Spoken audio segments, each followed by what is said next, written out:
Command Center calling Pelham 123. Come in, please. This is Pelham. Identify yourself, please. This is the man who's gonna rock the city. This is the man who's gonna give the city a run for the money. What? We are holding 17 passengers and the conductor hostage in the first car. Excuse me? Now, what's your name? I didn't get your name. What's your name, my man? Oh, this is Lieutenant Zachary Garber of the Transit Police. Please inform the mayor that we demand $1 million cash for the release of the car and all the hostages, right? Well, sir, there is no way you can get away with this. You are underground in a tunnel. What, this is just about money? You think $1 million is too much? I do. I think it's corny. Why do you concern yourself with that? Be reasonable, will you? We're trying to cooperate with you, but... Who the hell is this? The man who stole your train? Hey, now wait a minute, hold on. He's like a used car salesman, this asshole. He can lick my bunghole, motherfucker! Gesundheit. $500,000 in 50s. Listen, no disrespect, but maybe I'm not the guy you should be talking to. Hey, shut up in here! After taxes, that's like 87 cents, isn't it? Negative. Shut up! I said shut it, everybody! Shut it up, everybody! God damn it! What's the matter with everybody? How many hijack trains we got around here, anyway?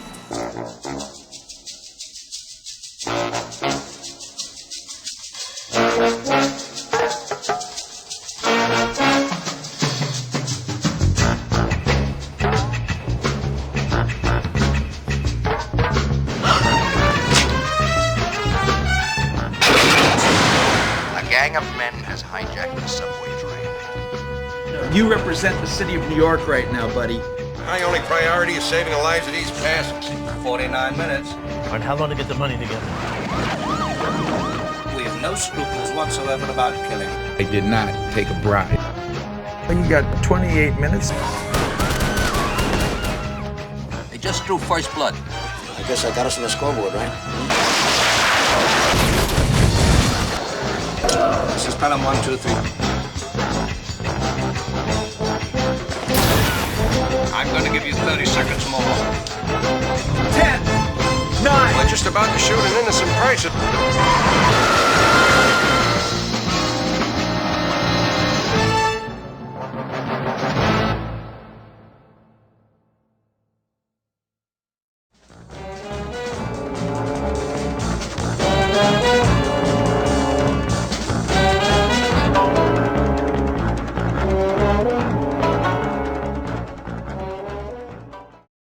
Fair warning, there might be possible spoilers ahead. The Taking of Pelham 123 is based on the novel by Morton Friedgood, written under the name John Gotti. Directed by Joseph Sargent, the 1974 film recounts the hijacking of a subway car in New York City. Robert Shaw's relaxed Mr. Blue leads his color-coded colleagues making unwavering demands in exchange for the lives in the train car. Walter Matthau's Lieutenant Zachary Garber is the man on the other end of the line, who's forced to placate Mr. Blue, buy some time, and attempt to save the lives of the passengers. There are a lot of cool things about this film. For one, the setting of New York in the mid-70s. This isn't the romanticized, beautiful New York we'd see in a Woody Allen film. This is the side of New York that's grimy and rougher and has folks brimming with attitude. Every character has this abrasive, weary demeanor. It just creates a very vulgar, cynical setting. Between all the tension with the counting down clock and the peril the passengers are in, the film is really funny. Like I said, the gruff attitudes that the characters have really create some comedy during the middle of all this suspense. The film almost becomes a social satire on New Yorkers. Guys, take it easy, will you? Oh, come on. If I gotta watch my language just because they let a few broads in, I'm gonna quit. How the hell can you run a goddamn railroad without swearing? There's plenty of politically incorrect attitudes on display that create additional tension and humor. Oh, I thought you were like a shorter guy. I don't know what I thought. The one character in all of this who seems not to get shaken and is completely calm is Mr. Blue. He has this agenda that he will not stray an inch from. His team of hijackers have their own share of characteristics that starts to create drama between them and the passengers and between each other. The hot-headed Mr. Gray, the stammering Mr. Brown, and the congested Mr. Green. Shaw is very cool here, and Matthau is a lot of fun to watch. I've always loved Matthau. with his dry deliveries and hangdog face and his exasperated looks. The main focus might be between Garber and Mr. Blue, but there are plenty of other stories and characters that just widen the scope of the film. There are all these other perspectives we start to see the situation unfold from. We've got the mayor's office where the procrastination and indecision are jeopardizing the lives of the passengers. The police commissioner and all the ranks of police and transit cops trying to control the situation and stay in communication with each other. The supervisors in the tower keeping track of Pelham's movements. The command center where the trainmaster, Frank, is more concerned with getting his railroad line running again than the lives of the passengers. Patrolman James, who manages to hide a few yards away from the train car and can see what's happening firsthand. And as luck would have it, he's placed between police snipers and the train. It's not a great spot. There's this fun grapevine of communication of Garber having to talk with all these different parties. He's constantly pushing buttons and moving from microphone to pass information along. It's much more interesting than if everyone was just listening in on one big party line. Bored again? Interested in a new way to meet people? Just pick up the phone. There's a party waiting for you. It's the Party Line. Talk with a new group of friends 24 hours a day, 7 days a week. There's plenty happening inside the train car, too. The violent Mr. Gray, the reluctant Mr. Green, the new conductor on his first day of work, the sarcastic passengers, and Mr. Blue ready to prove that he's going to make good on all his threats. Plus the fact we learn there's possibly an undercover cop on board in the middle of all this. I have to mention David Shire's score. It's one of the most distinctive and memorable film scores ever. The heavy horns, the rhythmic beats, it really gives an added flavor to the film. It's so friggin' cool sounding. Every time I hear it, I immediately envision scenes from this movie. All the actors are great. The group of supporting actors are all really memorable. The dumb bastard is moving backwards. I don't know, but for me, older films usually contain much more dynamic supporting parts in them. Each of these smaller roles leave more of an impression on me than compared to the remake, where I forget about those characters as soon as they leave the screen. The story, the music, and the ending is just a classic. I've convinced folks who hate old movies to watch this one. You know, they defined a film as being old if it was made before 1990. And even they loved it. I mean, what's not to love? I once watched this film at an outdoor screening in New York with this big New York crowd, and everyone seemed to really enjoy it. Sure, there are things in it that are outdated. A film is a product of its time. But what does it matter? Overall, it's still a great movie, and can still be just as entertaining to watch decades after it was originally made.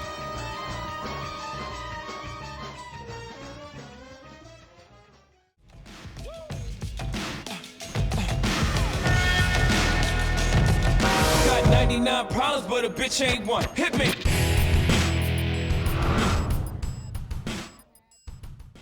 There was an earlier television remake of the film in 1998. I've never actually seen that one, but from what I've heard, it's not that good. The more popular remake everyone is familiar with is this one, directed by Tony Scott and starring Denzel Washington and John Travolta. I remember when I first read about this remake and the cast.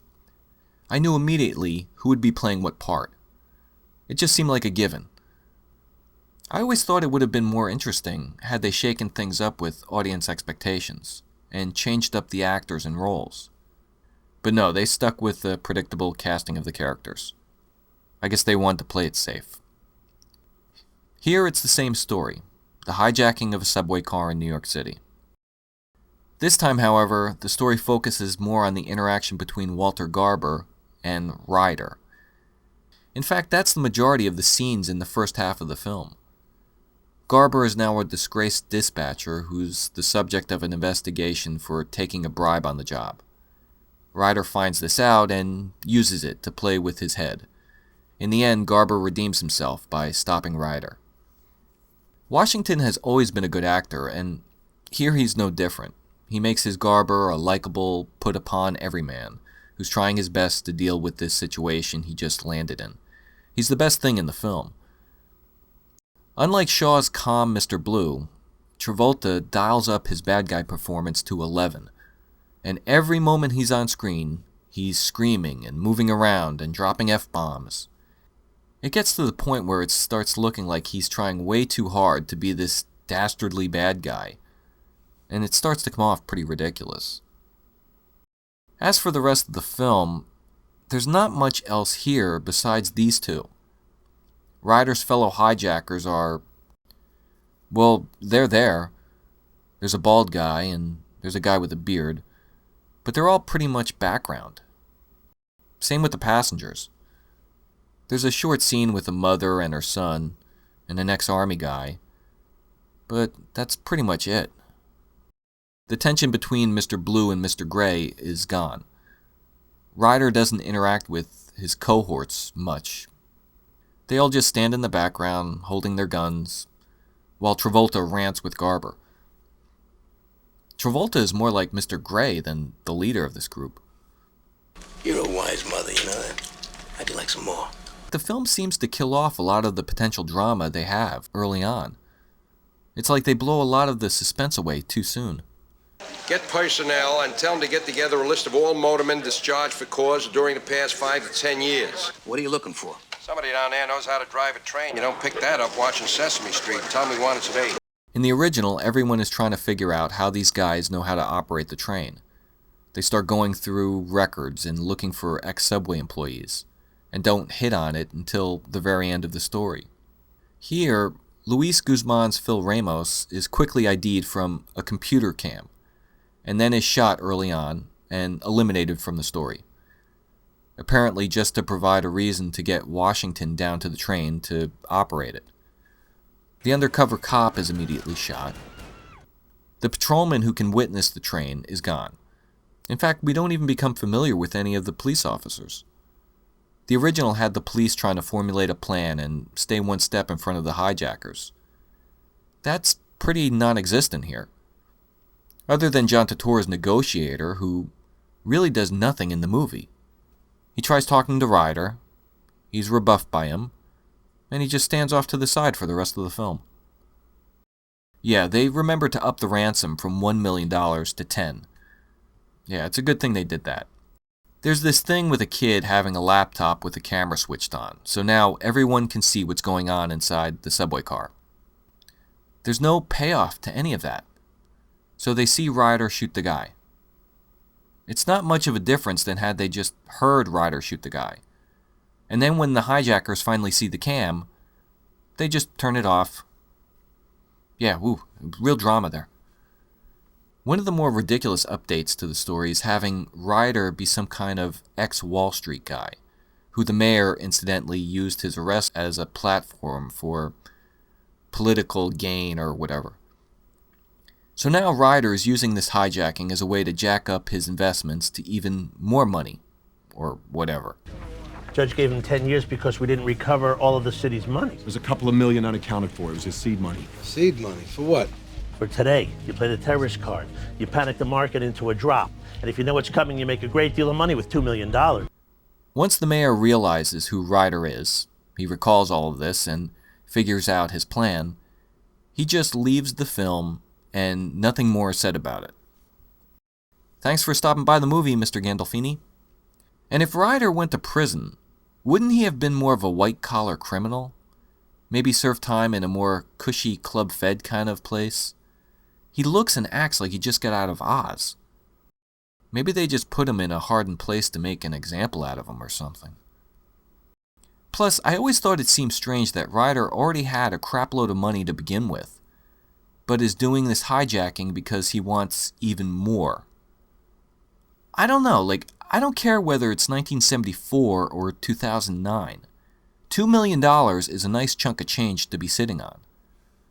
But no, Ryder wants to take over the train to get more. So we're just left with Washington and Travolta talking to each other, and the story of Garber taking a bribe.